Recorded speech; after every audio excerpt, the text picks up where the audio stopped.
More than 3,400 civilians were killed last year in Afghanistan, some of them during airstrikes targeting terrorists, others in suicide bomb attacks. Thousands of others were wounded.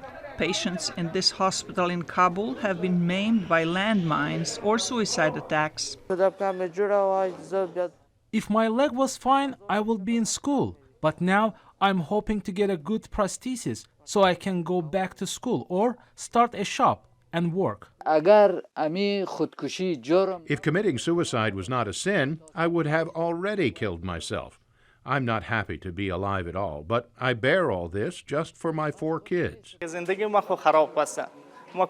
I have no life anymore. I have no decisions for my future life.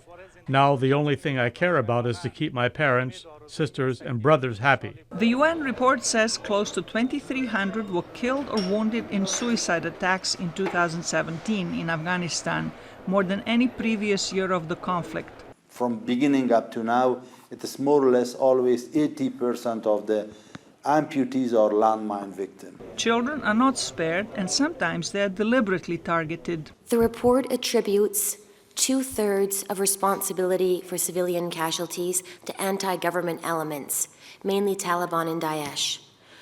Pro-government forces, which include Afghan National Security Forces, international military forces, and pro-government armed groups, were responsible for 20% of civilian casualties. But as the Taliban and Islamic State come under more pressure, they carry out more suicide attacks in densely populated areas. Civilians also get caught in the crossfire between the government forces and the two groups. We are concerned that we will see greater harm this year unless necessary steps are taken by all parties to prevent civilian casualties. U.S. President Donald Trump has instructed military commanders to step up ground and air operations against the Taliban in Afghanistan.